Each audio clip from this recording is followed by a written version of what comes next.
everyone, and thank you for joining us this afternoon. I'm Emily Clevenger, Marketing Executive and Team Lead here at Employers Health. We are honored to have Sally Spencer-Thomas and Darcy Grodadaro join us today as they share Moving in the Right Direction on Depression Awareness and Suicide Prevention. Sally Spencer-Thomas is a clinical psychologist, inspirational international speaker, and an impact entrepreneur. Dr. Spencer-Thomas was moved to work in suicide prevention after her younger brother, a Denver entrepreneur, died of suicide after a difficult battle with bipolar condition. Known as an innovator in social change, Spencer-Thomas has helped start up multiple large-scale gap-filling efforts in mental health, including the award-winning campaign, Man Therapy, and the nation's first initiative for suicide prevention in the workplace, Working Minds. Ms. Grodadaro is the director of the American Psychiatric Association Foundation Center for Workplace Mental Health. As director, she works with her team in developing and implementing the center's strategic direction in providing employers high-impact tools and programs to support the mental health of employees and their families. Before joining the center, she served in senior-level positions with the National Alliance on Mental Illness. Before we get started, just a few housekeeping items. All attendees are in listen-only mode and muted. You can submit your questions using the question function in your control panel, and they will be addressed at the end of the webinar. Emma is behind the scenes and can assist if you have any technology issues. There is also a handout section in your control panel where you can download a PDF of today's presentation. We will be sharing resources in the chat function, so please be sure to keep an eye out, and we'll be sending a recording of today's webinar via email, and it will be shared on our website. Upon exiting the webinar, you will receive a survey to provide feedback. We appreciate all feedback in order to provide future valuable education opportunities. And with that, we will turn it over to today's presenters. Thank you very much for that introduction, and thank you to all the participants for joining us today as we discuss our Right Direction initiative, the importance of raising depression awareness and suicide prevention. Next slide, please. The center developed Right Direction in collaboration with Employers Health, an employer-led business group representing more than 200 member organizations across the country. We collaborate with Employers Health at the Center for Workplace Mental Health to provide employers with high-impact tools and resources to address depression in the workplace. And Right Direction is one we're extremely proud of. Next slide, please. We are holding this webinar in honor of October being National Depression Awareness Month. So let's talk about depression and what we know. Next slide, please. Depression, in looking at the numbers, depression is certainly a common condition.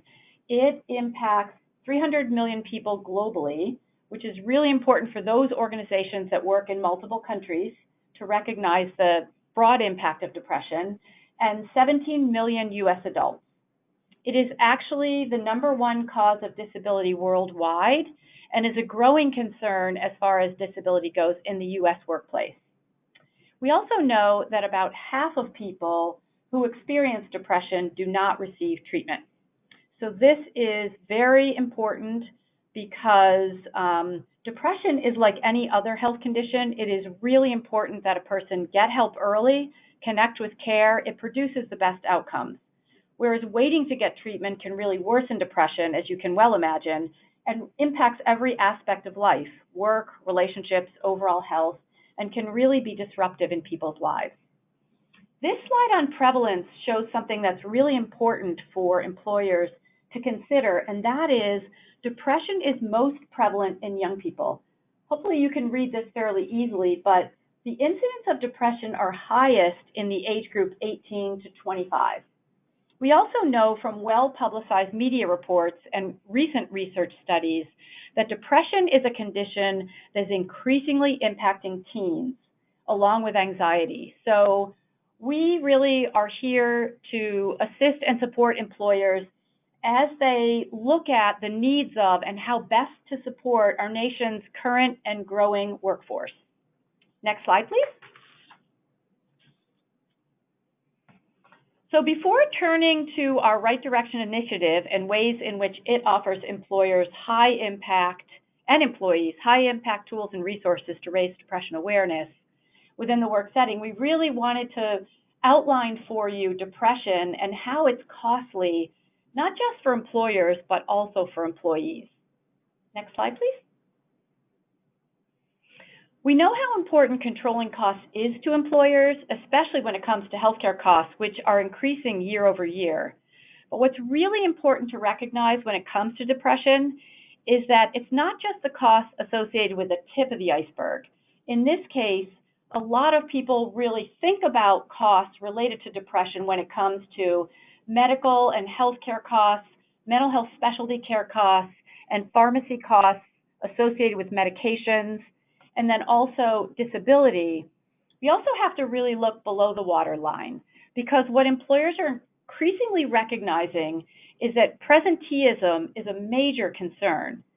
So when it comes to depression, presenteeism is really the idea that people are coming to work, but because of depression and its impact on cognition, decision-making, and interpersonal relationships, and more, that people struggle to perform at their full potential when they experience depression. So presenteeism is a major concern, as is absenteeism, people not coming to work because of what they're experiencing in symptoms related to depression. But it's also overtime to cover sick days, overstaffing, temporary workers, retraining, the stress on all team members since so many workplaces rely on teamwork. And then, of course, recruitment and retention costs. This is especially important right now when we're experiencing low unemployment, and employers are very, very concerned about retaining their high performers. So they don't want to take a chance at losing them. So next slide, please. We wanted to share that when it comes to, keep it right there, thank you, it's perfect. When it comes to those indirect costs, we know those can run as high as $80 to $100 billion annually. So research tells us that the total annual economic impact of depression is at $210 billion. About half of that relates to the cost below the surface that I just talked about, and about a little less than $100 billion relates to the top half of that iceberg graphic. So it gives you a sense. A small percentage also relates to costs associated with suicide, which Dr. Spencer Thomas is going to talk more about. But certainly we know that depression is a very high cost driver for employers. Next slide, please. We also really wanted to point out that depression is very costly when it comes to comorbid medical conditions. And as you can well imagine, when people experience chronic health conditions or serious health conditions like cancer, diabetes, asthma, and other coronary heart disease, that there's a real high incidence of comorbidity with mental health conditions, and especially depression. So what we know from research is that when people experience depression with comorbid other chronic health conditions, the cost of treating those underlying chronic health conditions is 2 to 3 times higher when it's experienced with depression and other mental health conditions. So this makes it all the more important that employers see those high cost drivers and also see the opportunity to ensure that people get help for depression and that the help they get is effective and accessible, because it will otherwise increase employers' overall healthcare costs.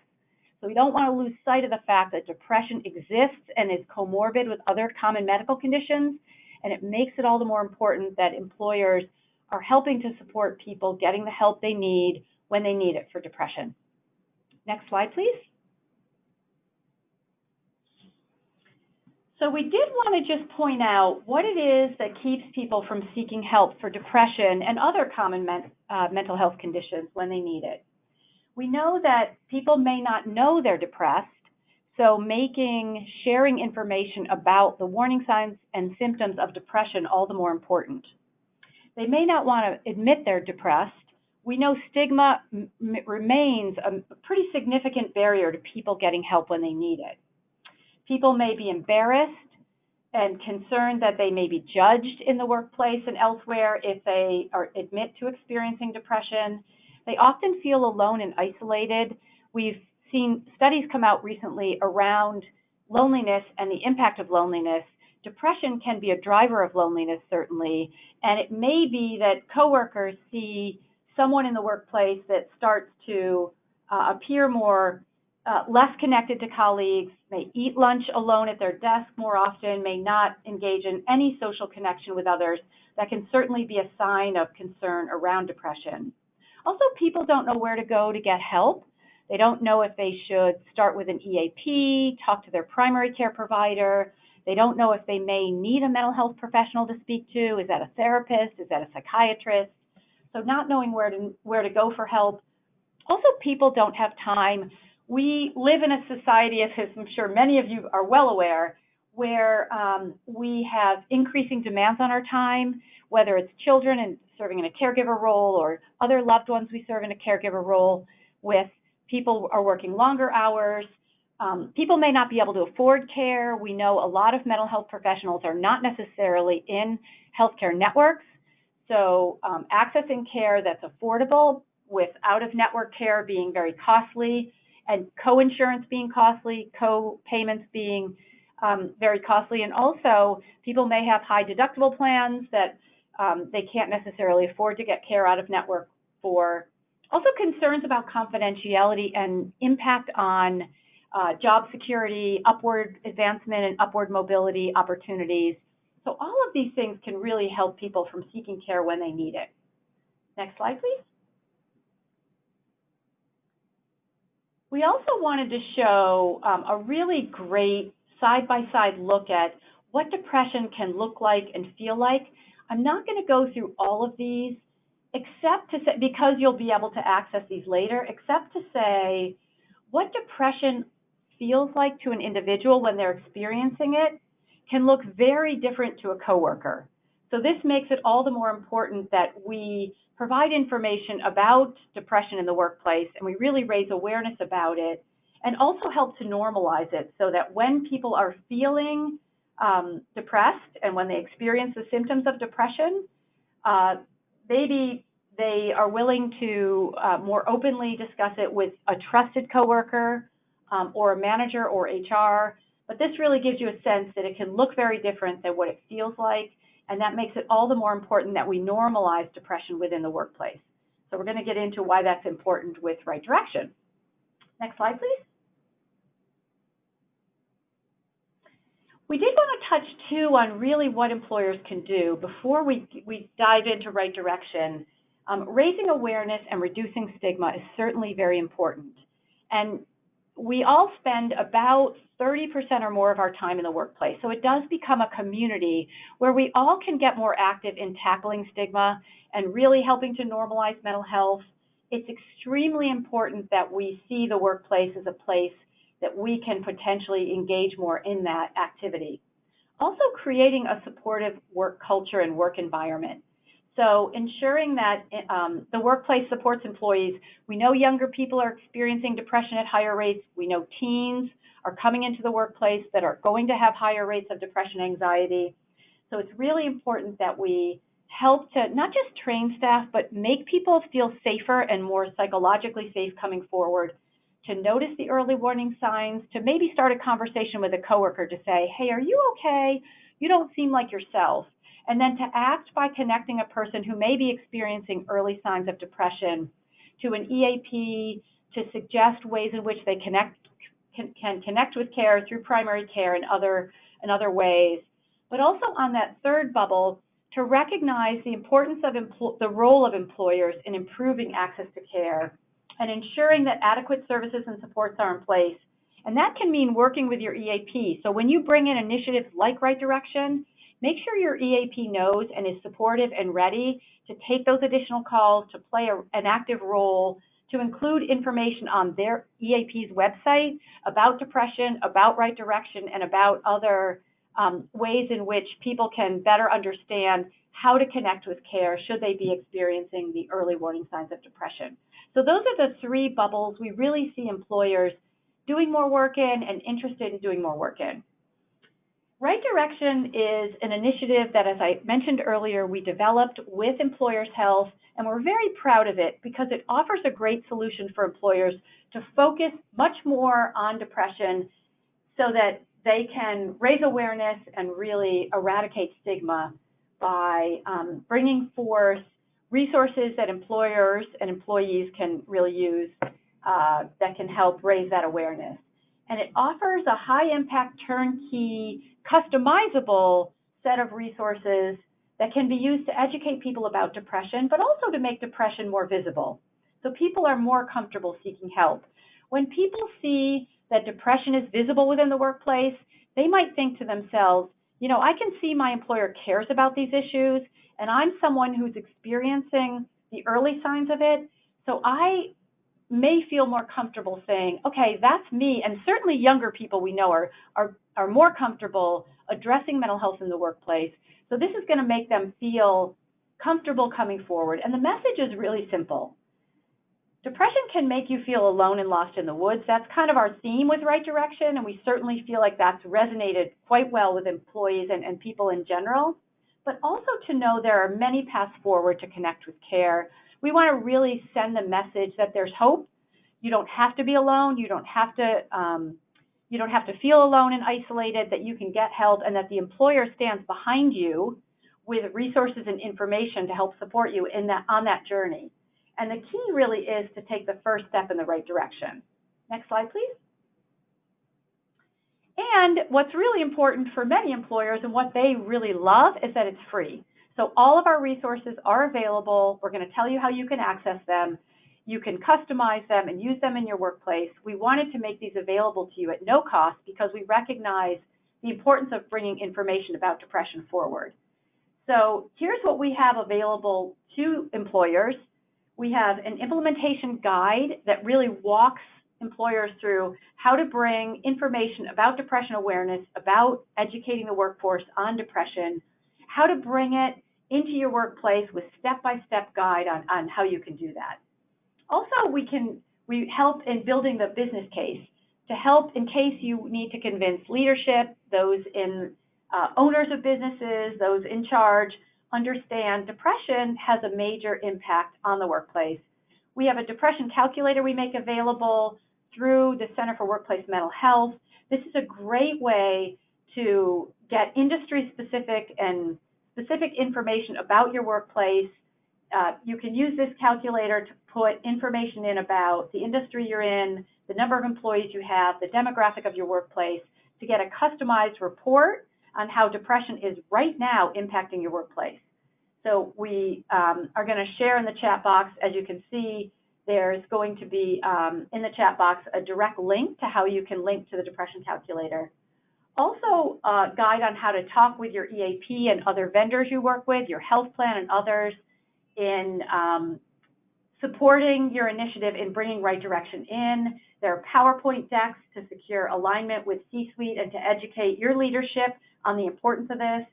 There are posters and other resources, fact sheets on how to recognize early warning signs. So there's intranet material, there's sample emails, there's a whole lot there for you that you can use in your workplace to bring depression awareness forward.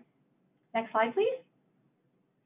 So we did want to share with you there are many organizations across the country in multiple industries that have successfully brought Right Direction into their workplace. We are also doing a research project right now to look at the effectiveness of this, which will have the results available soon. But this is just a sampling of some of the organizations we've worked with across the country, and there are many more. Next slide, please. So the website to get information about Right Direction and to access all of these great resources, as you can see at the bottom of this slide, is www.rightdirectionforme.com. There are, as I mentioned, all the customizable resources. I did want to mention we are launching a number of additional resources in the next, I would say, 2 to 3 months. We will be addressing things like cognitive effects of depression on the work, on work and performance, how to form employee resource groups, a guide on that so you know how to form those in your workplace to help support employees who may be experiencing depression and other mental health conditions. Resiliency, what it is and why it's important, is more and more employers are looking at things like stress management and resiliency as protective factors for those who work in industries where there may be a higher incidence of depression. And then the interplay between depression and stress. I did want to mention, too, that at the Center for Workplace Mental Health, we did just launch a podcast. Our first episode is titled Depression 9 to 5, that really helps employers understand how depression impacts employee performance and productivity and some of the factors we've already discussed. So please check that out on the center's website, and the chat also includes a link to that for those who are interested.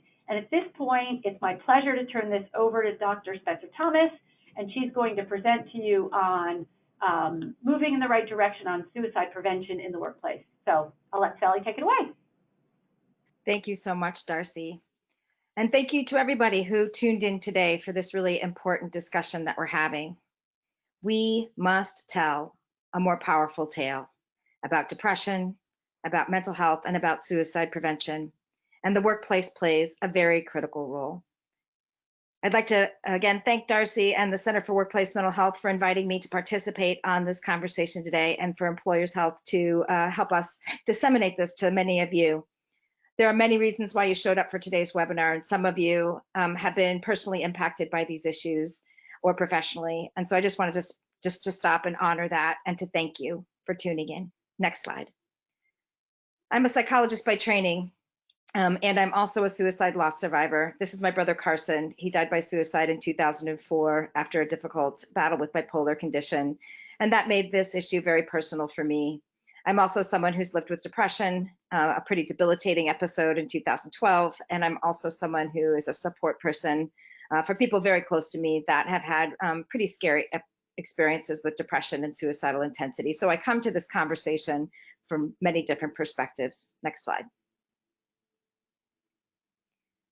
So my goals in my brief time with you are to really make the argument why suicide prevention, suicide-specific prevention efforts in the workplace are a good complement and augment to a general employee well-being or mental health campaign like Right Direction. I think Right Direction offers so much amazing tools and messages. I love the, getting lost in the forest and finding pathways out is a great metaphor for many people.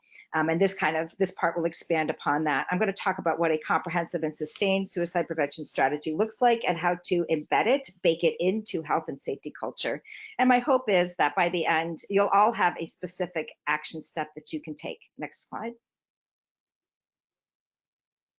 The reason why this is so important and the reason why we're getting tremendous amounts of momentum now is that there are certain industries where suicide risk is heightened.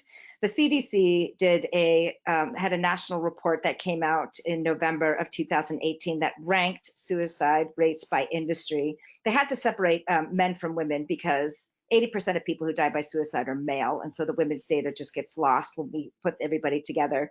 So these are true for everybody, but they're also true for men in particular.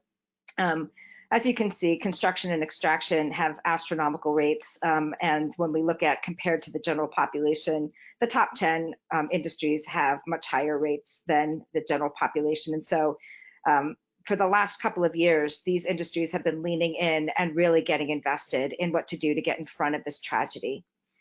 There's lots of importance of data, but there's also importance of stories. Next slide. When it comes to suicide prevention, most people think of just managing the crisis of a suicide attempt or a suicide death. And when a crisis of suicide impacts the workplace, we absolutely need to show up with our best game. We need to show up with dignity and respect and empowerment and resources for those who are grieving and those who are needing to be supported during their darkest day and reintegrated back into the workplace. But above that, there's a lot more that we can do. We call that downstream suicide prevention. We need to get upstream from suicide prevention if we're really going to get ahead of it. So the next part of upstream is really getting an idea when thoughts of suicide are on someone's consciousness, when it's on the menu. And the only way that we really get to know that is when people tell us. And the only way they tell us is if we are trustworthy.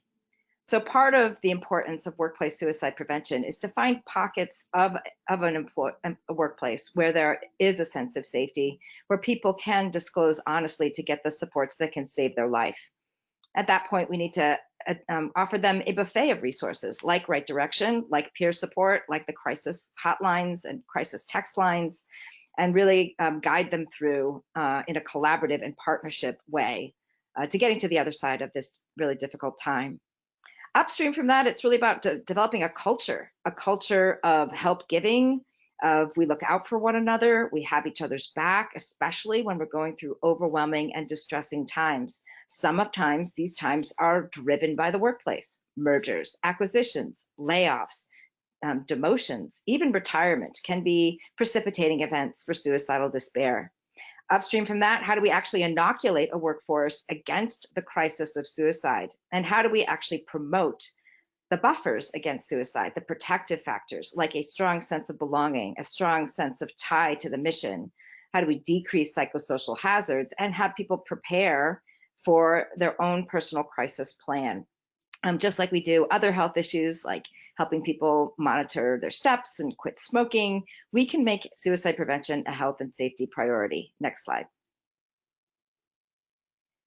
I'm very honored to have partnered with Darcy and dozens of other members from around the country on the Workplace Task Force Committee that has been preparing our national guidelines for workplace suicide prevention over the last several years. And one of our findings, I'll talk more about that in just a minute, but one of our findings that was really important that I really want to drive home now is that it's not good enough just to get quote unquote troubled workers to counseling or to therapy. We must also look at what the workplace might be doing to drive suicidal despair. And all of these factors in the workplace are connected in science to increased suicide risk, either increased suicidal thoughts, suicide attempts, or suicide death. And so it is things like prejudice and discrimination and bullying, harassment, sleep disruption, work-family conflict, lack of job security. These are all things that no matter how many antidepressants or cognitive behavioral therapy we provide for the person, if we don't address these toxic elements and job strain elements of a workplace, we're not going to get in front of suicidal despair. Next slide. So when talking to people who are really thinking about this from a health and safety perspective, addressing changes at the environmental level, eliminating or decreasing or mitigating these psychological safety hazards are our best bet in moving forward to decrease suicidal despair. Obviously, we also still want to be there for all the individuals to promote their resiliency and recovery, but we're going to be far more likely to sustain a passion for living and to create a vibrant workplace if we're really looking upstream and looking at what the environment is doing, either to create a vibrant and healthy workplace culture or to, on the other side, of driving distress and despair. Next slide. Words make worlds and worlds make words. So one of the very specific suicide-related things that we can do to increase awareness and change culture at the workplace is to look at the language that we're using. You probably have noticed I don't use the phrase committed suicide. This has often come from a time when suicide was primarily thought of as a sin and a crime. And when you're in the work of suicide prevention, you realize this early on and you get corrected. So instead of that, and instead of completed suicide or successful suicide, we just use the term died by suicide. It's free of that jargon, free of that stigma. The litmus test is swap out the word cancer for the word suicide, and if it sounds wonky, it's probably because it's come from a pejorative understanding about suicide. I would also recommend that the whole idea of suicidal thoughts and feelings or actions are manipulative or a gesture or a cry for help is a slippery slope. It takes our eyes off the ball of people who are having distress and are needing something. And so instead of just chalking it up to being manipulative, let's lean in and listen and try to figure out what are they needing and how can we best support them. Often these topics do cause anxiety and fear and sometimes resentment and anger. And if you go into these conversations or this whole endeavor with those experiences, you are not going to be perceived as trustworthy. So it's really important to change our paradigm and to change our perspective to one of compassion and empathy, with dignity, respect, and empowerment. Next slide. I just want to briefly tell a couple of stories here because there are, as Darcy mentioned, a number of industries and leaders that are leaning into this conversation. And this is what we need. We need grassroots efforts and we need leadership buy-in. Chief Eric Tate, I give him tremendous credit in helping not only lead the Denver Fire Department into this conversation, but to get a whole momentum within behavioral health and suicide prevention into the fire service. Tragically, a lot of these efforts do come out of in the reaction mode after a death by suicide, and that's the case for the Denver Fire Department. They had lost a beloved captain. But to his credit, Eric Tate stood up in front of his whole workforce and now the whole nation and said, this matters. This matters to me as a leader. This matters to me personally, not another life to lose. And he has consistently shown investment and leadership in moving this forward and to really reassuring his workforce. If you are ever experiencing any thoughts and feelings about suicide, or if your family members are, please come to me. I've got your back, and I will persist with you until we figure this out together. John Kinning and I sat down a number of years ago, and he said, I don't want to wait till I have a tragedy. Show me what we need to do. And we were 3 months in doing a needs and strengths assessment and leadership engagement, a communication strategy, and a stratified training program when he said, this is too important for just my company. How do we help this effort go national? And so I really credit John Kinning, the COO of a major construction contractor, for the efforts that have happened nationally around construction suicide prevention. His company underwrote the development of construction industry blueprint that has now evolved into this national effort with the Construction Industry Alliance for Suicide Prevention. So these two leaders bought in early and leveraged their leadership for important systems and cultural change. Next slide. So peer support matters. I just returned from a international peer support coalition conference in Dallas just a couple of days ago, where these major companies were leaning in to figure out how peers can help with suicide prevention, mental health promotion, addiction recovery, and so on. This is a well-known fact in the field of mental health, that peers are often the first to know, that they have specific skills in being able to reach folks, listen, be a liaison to services, and follow up. It also helps people make meaning out of their own difficult times to help another. It helps people to help others. So I do see this as a wave of the future, that we will be having increasing peer support efforts throughout all industries. Next slide. Another important suicide-specific intervention for workplaces is what we call a gatekeeper training. Very quickly, gatekeeper trainings, there are a number of them, are really like the CPR for suicide prevention. We all understand the concept of CPR. Everybody gets a dose. We retrain people often to keep it fresh. We don't expect everybody who's been trained in CPR to use it, but we hope the more that we train people, the more likely someone's going to be able to stand up and say, I noticed what's happening here, and I have the confidence and competence to move in and make a difference. We don't expect people trained in CPR to be heart surgeons or to be, professional supports, but we do need them to be a link in the chain of survival. Next bullet. It works best when they are engaging everyday people in this effort, and doing the things that we need to do to help keep people stay safe and supported until we can link them to supports. Next click. There are a number of suicide prevention gatekeeper training models, including question, persuade, refer, which can be done in short as an hour and a half. Safe Talk is more like a half-day in-service, and Working Minds is a gatekeeper model that I helped develop a number of years ago that is workplace specific. It just teaches the basics on what to notice when people are going through suicidal despair, how to have compassionate, empowering, and collaborative conversations, and then to help them build out a safety net. Next slide. This is another very easy way that workplaces can get involved in suicide prevention and post-vention support. Very easy to promote the crisis resources. The National Suicide Prevention Lifeline is our country's hotline for suicide prevention. It is one number that routes to a certified crisis call center based on the area code of your phone. And so there's a veterans option when you call this number. So if you have veterans in your workforce, they can get veteran specific supports.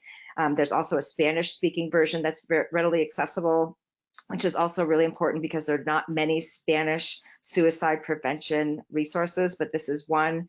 And everybody who answers those calls is highly trained in helping people explore their ambivalence about suicide and create a safety plan to help them move through their suicide crisis and get to the other side, and then they follow up, so there's longer term support.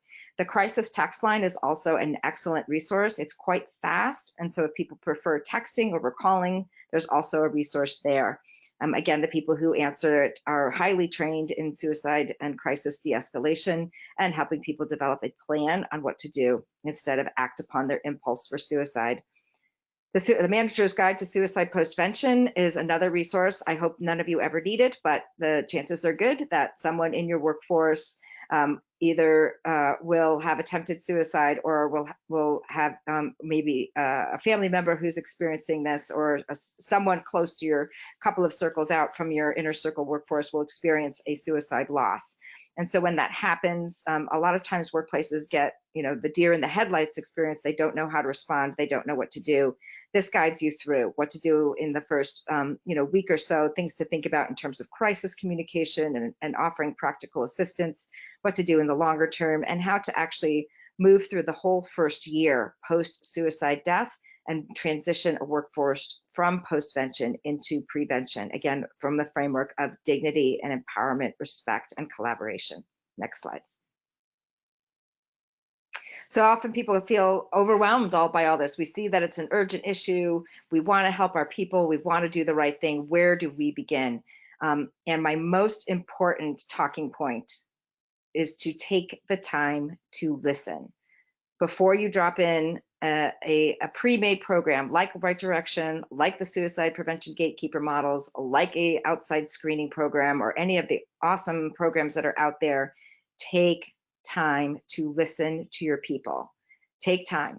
Do a survey, do focus groups, do in-depth interviews. Make sure that the people are heard as to what their pain points are, what they think about the existing resources, what they think are the priorities, and then from that information, craft a strategic plan. Get the leadership involved, being visible, vocal, and visionary in championing this forward, and enroll storytellers to tell why this matters. Kick the tires on all your mental health resources. It matters greatly that they are trained and that they are accessible. And then offer a stratified training program, not just one and done, but something that repeats over the course of one's career, from onboarding all the way through the retirement, and especially as people climb up the leadership rungs to supervisory and HR levels. Make sure that people, different roles, have different skills. And also to have a communications plan that's baked into health and safety. A one-off awareness day, depression awareness day, or suicide prevention awareness day are great, but it really should be 365 days a year. So in closing, again, Darcy and I worked collaboratively with a number of different workplace mental health and suicide prevention leaders from across the nation to develop our nation's first set of workplace suicide prevention guidelines. We just launched these on October 10th. We're very excited to bring them to you. Next slide. And it really hovers around these 8 guiding principles. Things like strategic integration, how you're going to blend this into other places and priorities like employee retention and employee health, workers' compensation, and so on. How do you make the investment to make sure that these things don't go away as soon as there's a budget cut, that they are embedded into the fabric of the culture? How do we reduce harm from reducing those job strain aspects like discrimination and trauma and sleep disruption? And how do we create a culture that is authentically looking out for one another because it's the right thing to do and it best serves the mission?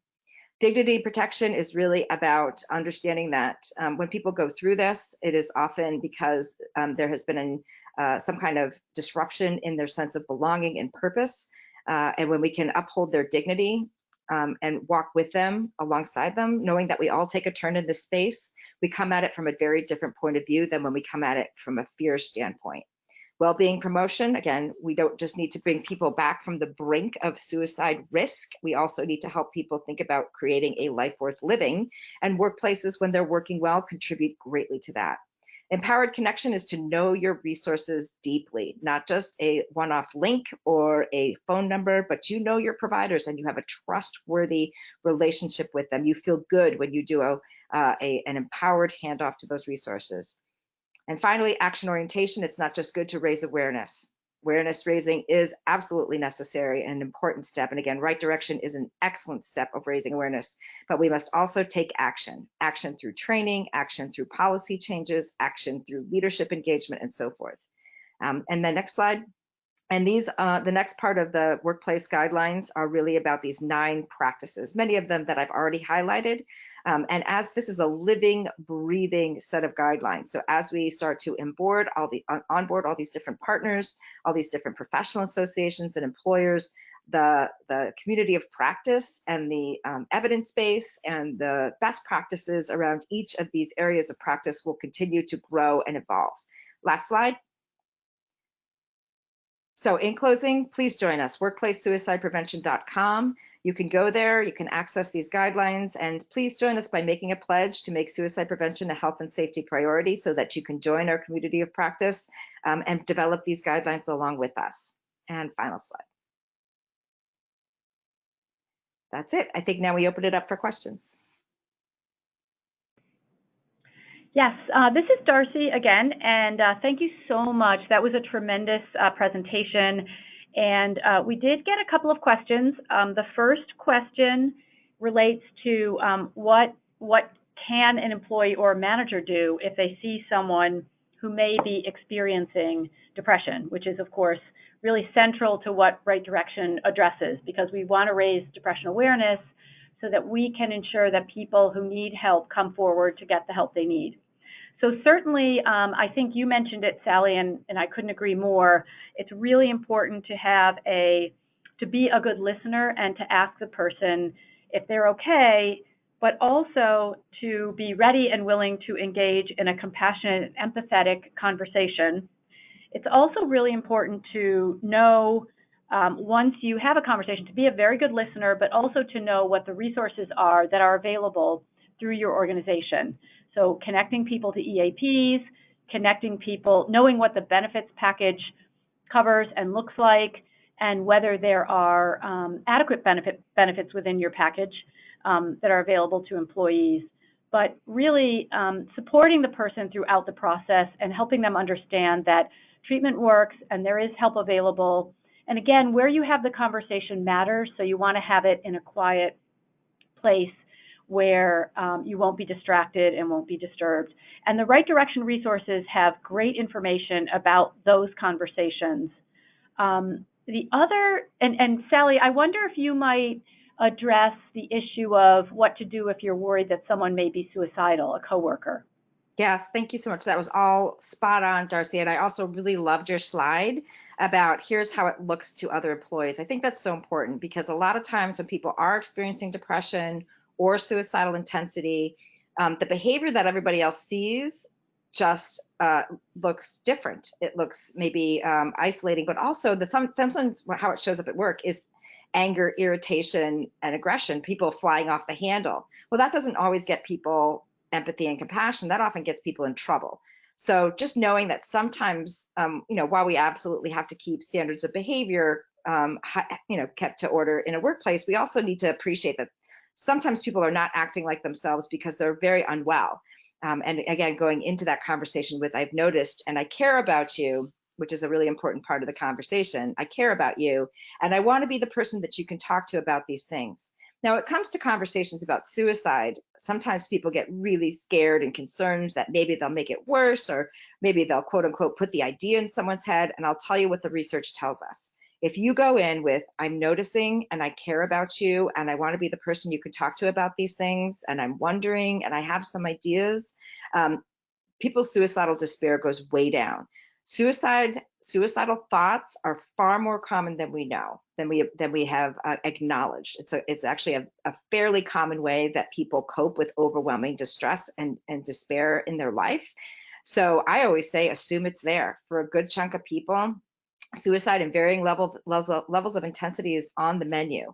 So when you bring it to the forefront by asking a direct question about suicide, people feel less disconnected. They feel validated and acknowledged, and their suicidal intensity goes down, especially when you kind of, again, surround it with all this compassion and empathy. So I've noticed these things have changed. And sometimes when people are, fill in the blank, going through a divorce, experiencing major stress, not sleeping at night, drinking more than they usually do, flying off the handle. Sometimes they are also thinking about suicide, and you connect the possibility of thoughts of suicide to their behavior. Sometimes they are giving you indirect communication that they actually want to talk about these things. So I know it feels intrusive and overwhelming, but they actually really do want to connect with you around this, and they are testing you to see if you are trustworthy and if you are picking up on this information. So you can again say, sometimes suicidal thoughts help people escape overwhelming pain. And I'm wondering, is this true for you? And when they say yes, the first things out of your mouth should be, thank you. Thank you for trusting me, and thank you for valuing our relationship. I'm here for you. I've got your back, and we're going to figure this out together. In fact, I learned some things on this webinar that I took about how we can proceed from here. Would you join me in helping us figure this out together?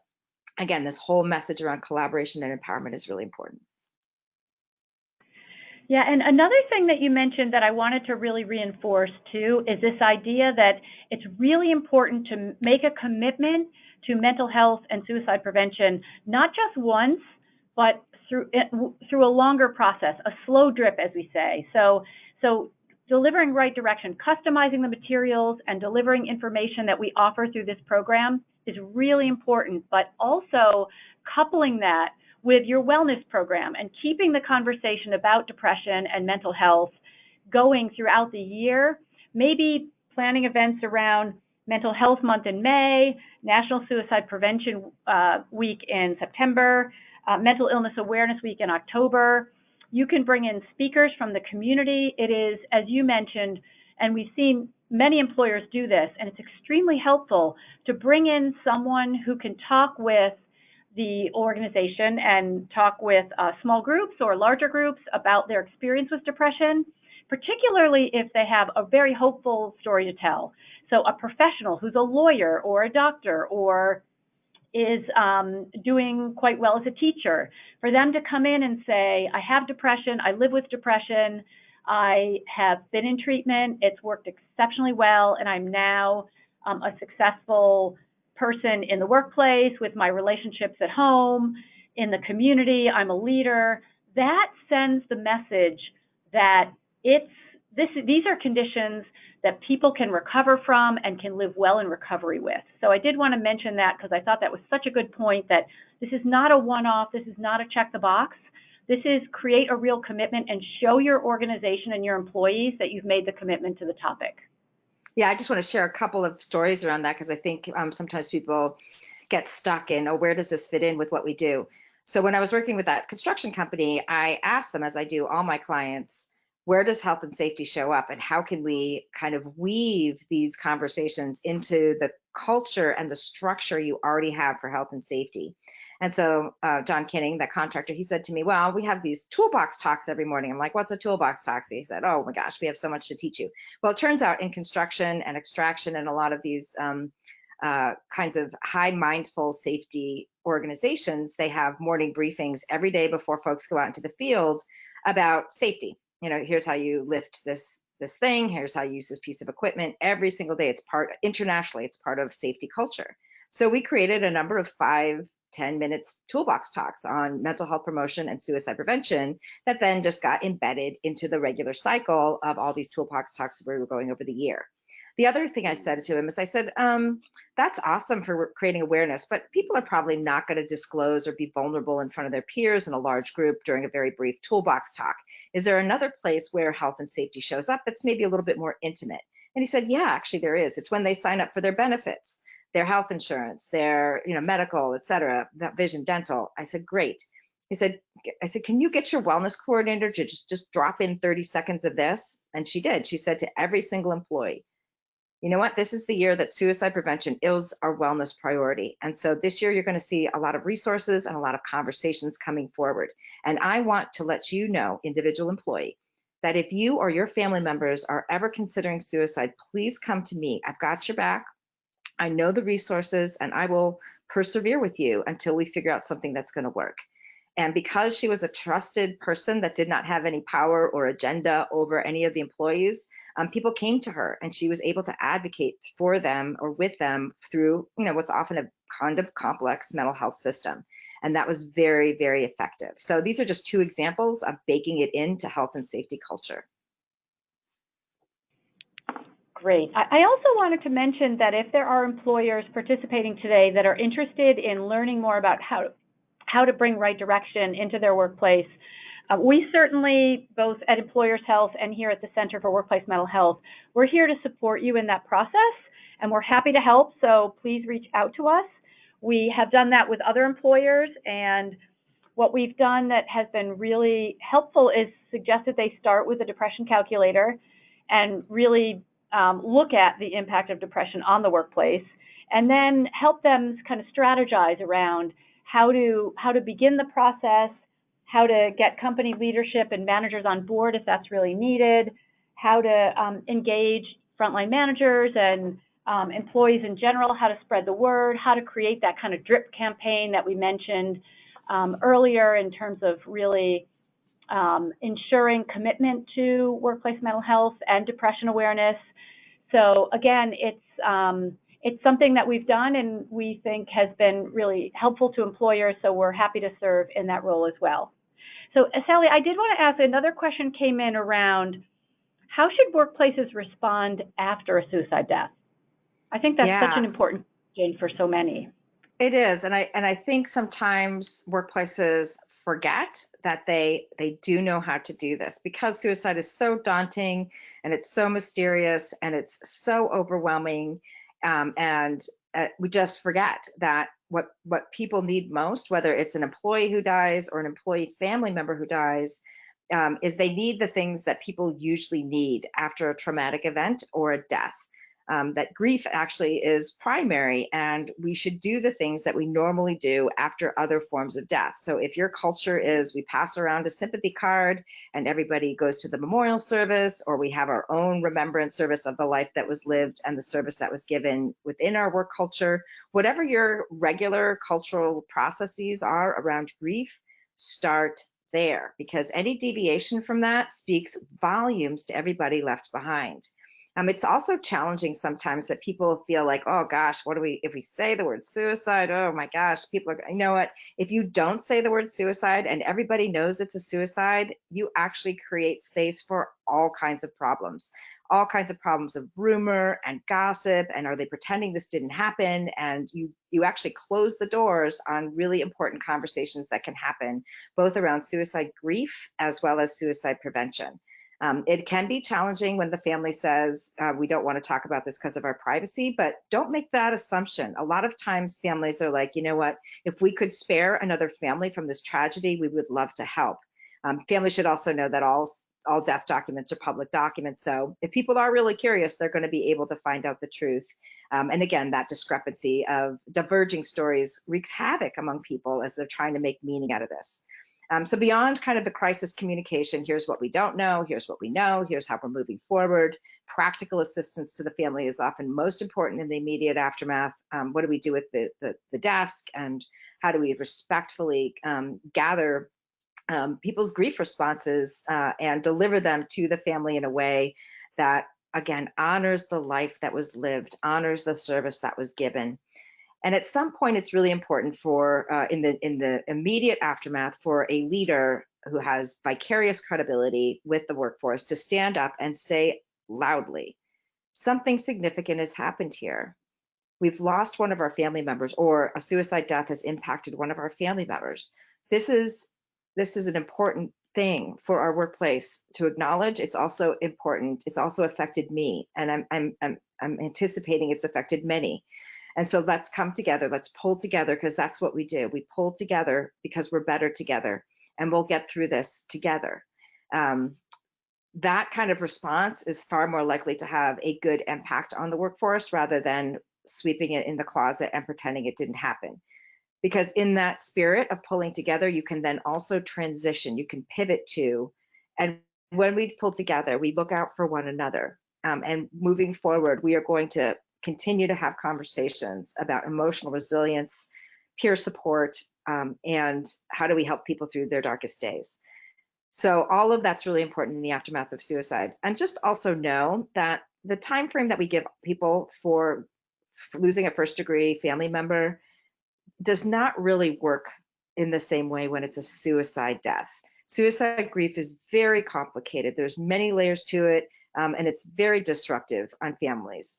There's often tremendous numbers of dominoes that fall afterwards. Marriages can fall apart, children drop out of school, financial disruption, health issues. And so to demand that somebody comes back in 3 days to their full load of their work duties is often unrealistic. Now, some people can't wait to get back to work because those 8 hours are days that they feel like they actually can control parts of their life.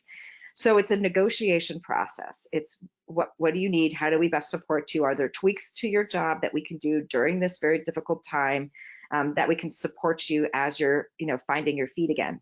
And just know that like other types of trauma, suicide can often really disrupt people's assumptions in life. And for a period of time, it's not uncommon that they feel a little less connected to other people or other areas of their life where they had purpose. My sense, well, what the research would show is that most suicide loss survivors are resilient. They will come back to those places of feeling connected and purposeful again. It just sometimes takes time.